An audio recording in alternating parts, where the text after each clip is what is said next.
দিনকাল এখন ভালো যাচ্ছে না। মানুষের যা অবস্থা আজকাল, শাকচুন্নিরা হুমকির পথে। কবে না জানি মানুষেরা সব শাকচুন্নিকে শেষ করে দেয়।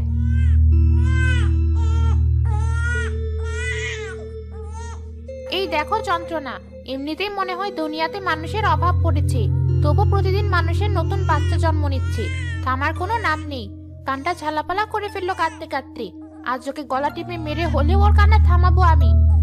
শাকচুন্নি গাছ থেকে নেমে কান্নার শব্দের দিকে এগিয়ে গিয়ে দেখলো একটা বাচ্চা রাস্তায় পড়ে থেকে কান্না করছে। এই বিরক্তিকর বাচ্চাটাকে আবার এখানে ফেলে রেখে গেছে কে? বাচ্চাটাকে পুকুরে ফেলে দিয়ে আসি, তাহলে আর ওর কান্নার শব্দ শুনতে হবে না।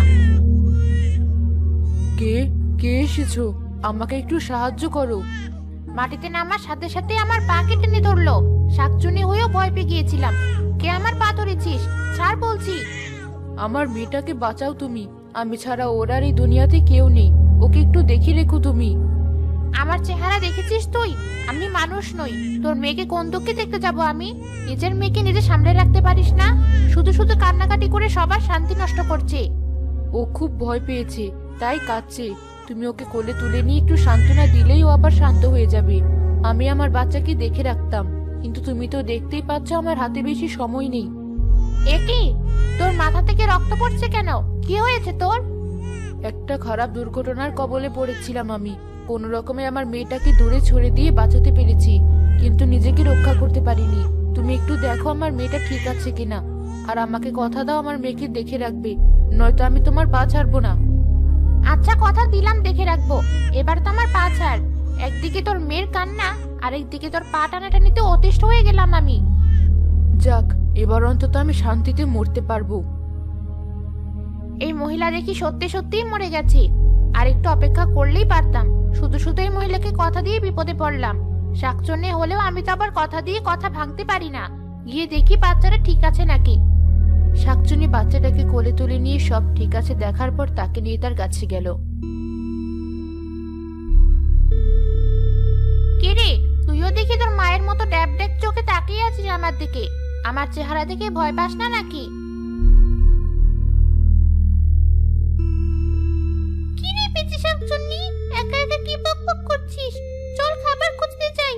অনেকদিন যাবত ভালো কিছু খাই না। আমি আর যাব না কোথাও, তুমি যাও। তোর হাতে কি ওটা? মানুষের বাচ্চা? কোথায় পেলি? সে কতকাল আগে মানুষের বাচ্চা খেতাম ধরে ধরে। আজকাল তো মানুষের বাচ্চা পাওয়াই যায় না। কবে থেকে খাই না। আমাকেও একটু দিস। কে বলছো তুমি এসব? আমি ওকে খাওয়ার জন্য আনিনি। তাহলে কিসের জন্য এনেছিস? ওকে দেখে রাখার জন্য। হি হি হি হি। তুই শাকচুন্নি হয়ে মানুষের বাচ্চা দেখে রাখবি? মজা করছিস আমার সাথে? খাবারের ভাগতি পেলে সেটা বললেই হয়। মজা কেন করব? আমি কি তোমার মতো যা সামনে পাবো তাই খাওয়া শুরু করে দেব? সরো এখান থেকে, আমার আরো কাজ আছে। দেখি বাচ্চাদের জন্য কোনো খাবার খুঁজে পাই কিনা।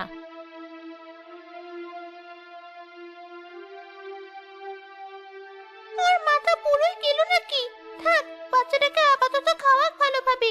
আমি না হয় একটু পরেই ওই বাচ্চাটাকে খাবো। ততক্ষণে বাচ্চাটার শরীরও একটু কষতে পারবে। এখন আর খাবার যে কোথায় পাই? কাঁচা মাছ দিলে তো ও খেতে পারবে না। যত সব বোঝা শুধু আমার ঘাড়ে এসে পড়ে। ওই তো এক বুড়ি গরুর দুধ দোয়াচ্ছে। দেখি দুধটুকু চুরি করা যায় কিনা। আজকের মতো দুধ দোয়ানো শেষ। দুধটুকু এখানে রেখে গরুটাকে খাওয়ানোর জন্য ঘাস নিয়ে আসি কটা।